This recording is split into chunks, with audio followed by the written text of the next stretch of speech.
അതിലുപരി കഴിഞ്ഞ 7 പതിറ്റാണ്ട് കാലം ഇവരൊക്കെ ഭരിച്ചതിന്റെ ഫലം ഈ നാട്ടിൽ ഒന്നാണ് മിച്ചം.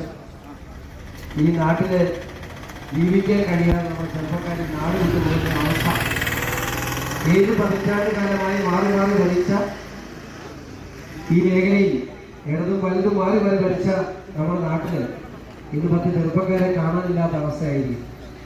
അവിടെ ഇനി ഇതിനൊരു മാറ്റം ഉണ്ടാകണം.